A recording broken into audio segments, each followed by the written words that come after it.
नमस्कार. लीगल चॅनलमध्ये आपलं स्वागत आहे. मी ॲडव्होकेट पूजा. आपण हे जे सिरीज आहे ह्यामध्ये बघत आहोत की भारतीय न्याय संहितेचे जे प्रोव्हिजन्स आहेत त्याबद्दल, म्हणजे जसं सेक्शन 1 सबसेक्शन 3 ह्याबद्दल आपण मागील काही लेक्चर्समध्ये डिस्कस केलं होतं. तर आपण बघितलं होतं की प्रत्येक व्यक्ती जी भारतामध्ये काही गुन्हा करते आणि against the provision of Bharatiya Nyaya संहिता असतं, तिचं जे ॲक्ट आहे किंवा ओमिशन आहे, तर त्यासाठी ती व्यक्ती लायबल धरली जाते, पनिशेबल धरली जाते भारतीय न्याय संहितेनुसार. ह्या सगळ्या गोष्टी आपण डिटेलमध्ये बघितल्या होत्या. टेरिटोरियल ज्युरिडिक्शनबाबत आपण डिस्कशन केलं होतं की इंट्रा टेरिटोरियल ज्युरिडिक्शन जे आहे ते सेक्शन 1 सबसेक्शन 3मध्ये डिफाईन केलं गेलेलं आहे.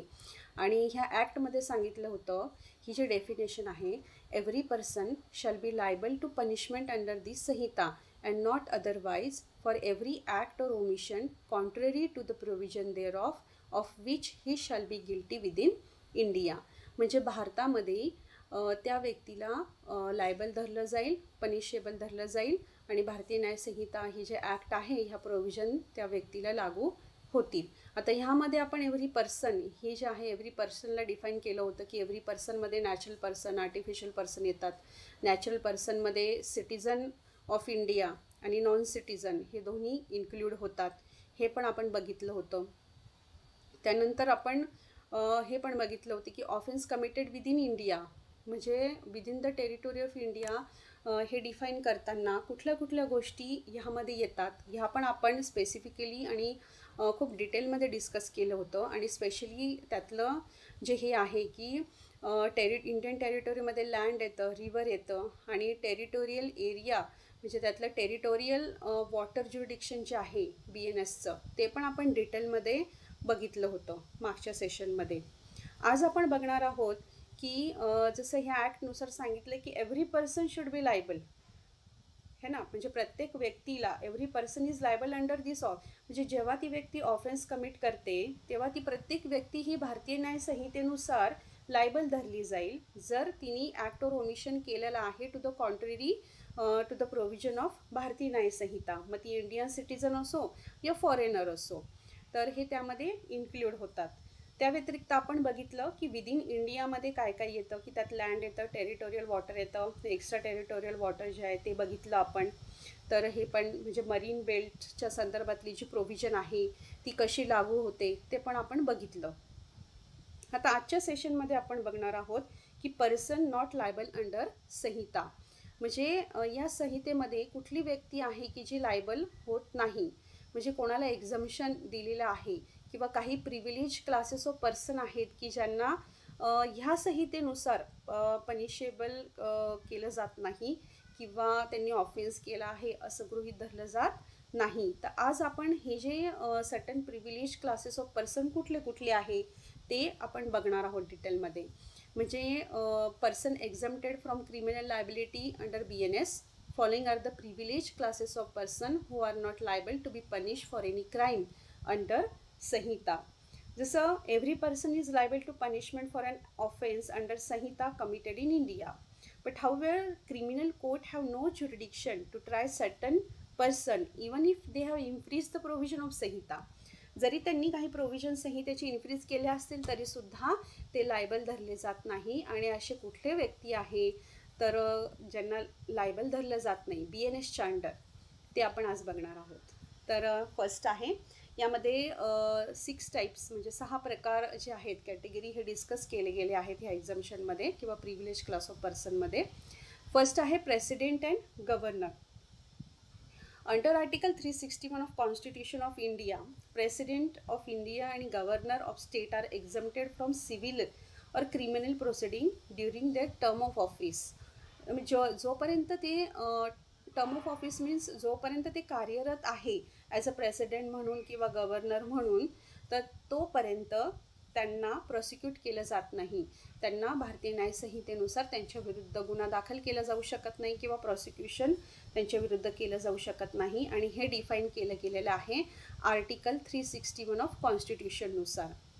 ठीक आहे. No criminal proceeding whatever shall be instituted और continued and no process for arrest or imprisonment shall issue against these high dignitaries of the state ह्यांना काही अरेस्ट पण केली जाऊ शकत नाही किंवा त्यांना इम्प्रिजमेंट पण केलं जाऊ शकत नाही. शॉर्ट त्यांच्या विरुद्ध प्रॉसिक्युशन ह्या ॲक्टच्या अंडर केलं जात नाही. तर ते एक्झम्प्टेड आहे, प्रेसिडेंट अँड गव्हर्नर. ठीक आहे, राष्ट्रपती आणि राज्यपाल. सेकंड आहे foreign sovereign. A foreign sovereign means a person possessing supreme or ultimate power like monarch or supreme leader is exempt from the jurisdiction of local court. This protection will extend to foreign head of state as well.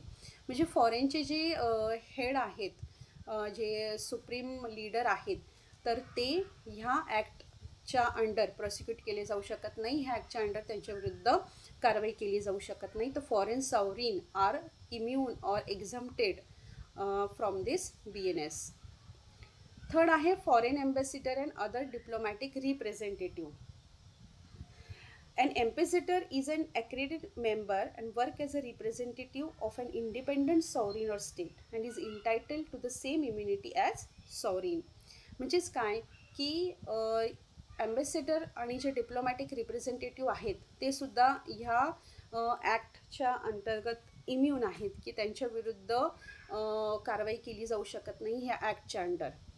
तर foreign ambassador and other diplomatic representative हे सुद्धा एक exception आपण मानू शकतो किंवा privilege person आहे असं मानू शकतो. आता ambassador and foreign diplomats are exempted due to international law. म्हणजे इंटरनॅशनल लॉनुसार जे आहे त्यांना एक्झम्प्ट केलेलं गेलं आहे ह्याच्यानुसार. हे आपण बघूया. The immunity of an ambassador and accredited diplomat send by a state as its permanent representative in a foreign country, or diplomat, that is official representing their country abroad from the jurisdiction of the court of the country to which he is accredited, is based upon his being representative of the independent sovereign or state which sent him upon the faith and should enjoy similar to the sovereign of that country. म्हणजे जेव्हा foreign ambassador किंवा diplomatic representative येतात, परदेशातले जे असतात, आपण जे दूत पाठवले जातात, तर ते त्या कंट्रीला आपल्या देशामध्ये रिप्रेझेंट करत असतात आणि ते एका फेथवर पाठवलेले असतात. तर त्यांच्याविरुद्ध देखील ह्या कायद्याच्या अंतर्गत ॲक्शन घेतली जात नाही. नेक्स्ट आहे एलियन एनिमीज. एलियन एनिमीज म्हणजे काय? एलियन एनिमीज म्हणजे अशा प्रकारचे शत्रू की जे युद्ध चालू आहे, ठीक आहे, तर त्या युद्धामध्ये म्हणजे ज्या राष्ट्रावर, ज्या कंट्रीबरोबर युद्ध चालू आहे ते इनिमी कंट्री, तर तिथले जे इनिमी कंट्रीचे जे सैनिक आहे तर त्याला आपण काय म्हणू? Alien enemies.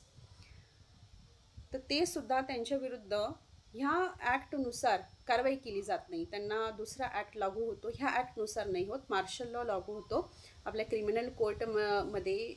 हेच आहे, ह्या अंतर्गत, ह्या कायद्याच्या अंतर्गत ॲक्शन घेतली जात नाही. जेव्हा कधी की जेव्हा ते एलियन एनिमी हे त्या म्हणजे त्याच्याशी रिलेटेड जेव्हा ॲक्ट करतात वॉरच्या संदर्भात वगैरे किंवा, तर त्या संदर्भामध्ये सुद्धा ते ह्या कायद्याच्या अंतर्गत मार्शल लॉच्या अंतर्गत त्यांच्या विरुद्ध कारवाई केली जाते. ठीक आहे, पण मग समजा ते वॉर वगैरे ह्या गोष्टी सोडल्या, जर ते पर्सनली जर काही क्राईम करत असतील की जसं थेफ्ट करतायत, तर त्यावेळेस मात्र ते लायबल धरले जातील. With respect to act of war, alien enemy cannot be tried by criminal court. जेव्हा वॉरच्या संदर्भामध्ये, जेव्हा वॉर चालू आहे आणि त्यांना पकडलं गेलेलं आहे, अरेस्ट केली गेलेली आहे, तर त्यावेळेस क्रिमिनल कोर्टामध्ये त्यांच्या विरुद्ध कारवाई केली जात नाही, तर त्यांच्या विरुद्ध मार्शल लॉच्या अंडर त्यांच्या विरुद्ध कारवाई केली जाते. त्यामुळं हा जो कायदा आहे हा तिथे ॲप्लिकेबल होत नाही. It has been held that alien who is a hostile manner invade our country, whether their nation is at war or peace with ours, shall be dealt with by martial law. If an alien enemy commit a crime unconnected with war, for example theft, he would be triable in a criminal court. म्हणजेच काय की जेव्हा वॉरच्या संदर्भावर त्यांना जर कधी अटक केली आहे किंवा त्यांना अरेस्ट केली आहे, तर त्यावेळेस मार्शल लॉच्या अंतर्गत त्यांच्या विरुद्ध कारवाई होईल. क्रिमिनल कोर्टमध्ये ह्या ॲक्टनुसार होणार नाही. पण जेव्हा ते वॉर सोडून इतर काही क्राईम पर्सनल लेवलवरती करत असतील, जसं त्यांनी चोरी केली आहे किंवा इतर काही गुन्हे केले आहेत, तर त्यावेळेस मात्र त्यांच्या विरुद्ध कारवाई केली जाते. हे जर आपण जसं ज्युरिडिक्शनमध्ये होतं, inter territorial jurisdiction, extra territorial jurisdiction, तर त्याचा संदर्भ इथे येतो. नेक्स्ट 5th आहे foreign army. Army of a state are exempted from the jurisdiction of the state on whose soil they are when they are on the soil of that foreign state by consent of their state. Foreign army म्हणजे फॉरेनची जी army आहे, परदेशातल्या कंट्रीची जी army आहे, foreign कंट्रीची जी army आहे ती आपल्या स्टेटमध्ये आहे with the permission, त्यावेळेस त्यांच्याविरुद्ध कारवाई केली जात नाही. 6 आहे वॉरशिप. वॉरशिप म्हणजे नौका, ज्या नौका ह्या म्हणजे युद्धामध्ये वापरल्या जातात, युद्धनौका म्हणू शकतो आपण त्याला, तर त्याच्या वॉरशिप आहेत, तर त्यासुद्धा एक्झम्प्टेड आहे. त्यासुद्धा क्रिमिनल कोर्टामध्ये ह्या कायद्याच्या अंतर्गत त्यांच्याविरुद्ध काही कारवाई केली जात नाही. The men on a warship laying in a foreign water are exempt from the jurisdiction of the state within whose territorial jurisdiction they are.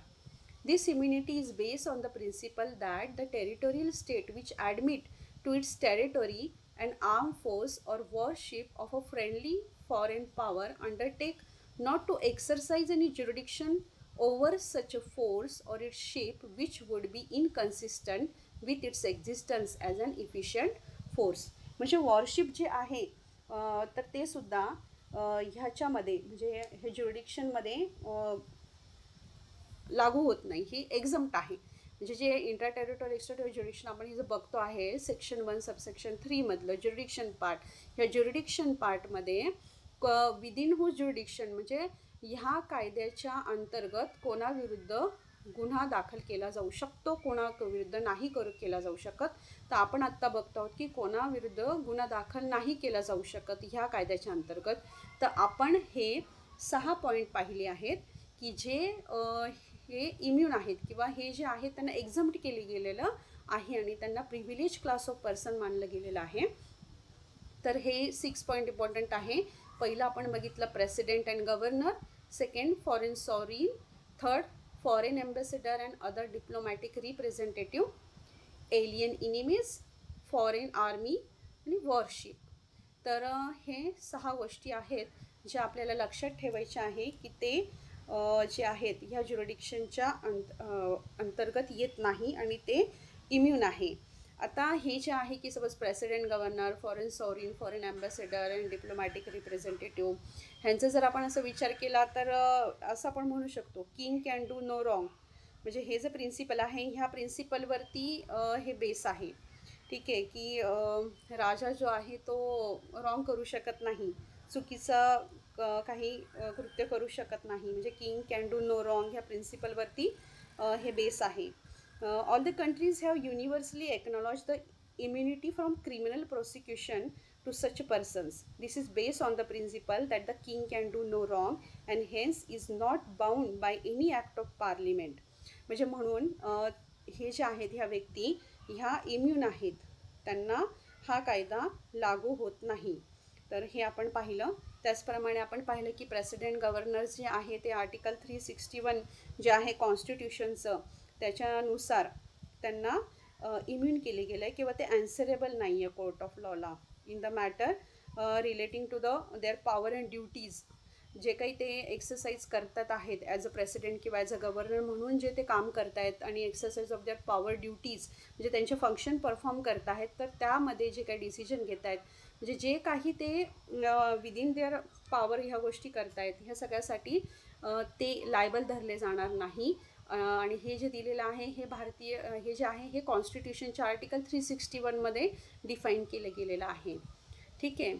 तर हे जे 6 पॉईंट आहे हे आपल्याला लक्षात ठेवायचे आहे आणि इम्पॉर्टंट आहे, ज्युरिडिक्शनच्या संदर्भामधलेच आहे. त्यामुळे जर क्वेश्चन विचारला गेला आपल्याला सेक्शन 1 सबसेक्शन 3 की ज्युरिडिक्शनच्या संदर्भामध्ये, तर आपल्याला ह्या सगळ्या गोष्टी तिथे नमूद करायच्या आहेत. डिटेलमध्ये ह्या सगळ्या प्रोव्हिजन्सचा संदर्भ तिथे द्यायचा आहे. म्हणजेच काय की हा कोणाला लागू होणार की विदिन द ज्युरिडिक्शन असेल तर एक्स्ट्रा टेरिटोरियल ज्युरिडिक्शन पण आपण आता पुढच्या लेक्चरमध्ये बघणार आहोतच. त्याच व्यतिरिक्त आता हे कोणाला लागू होत नाही, कुठलं एक्झाम्प्ट आहे ते पण आपण बघितलं. तर हे सुद्धा एक्झाममध्ये लिहिणं जरुरी आहे. Thank you so much.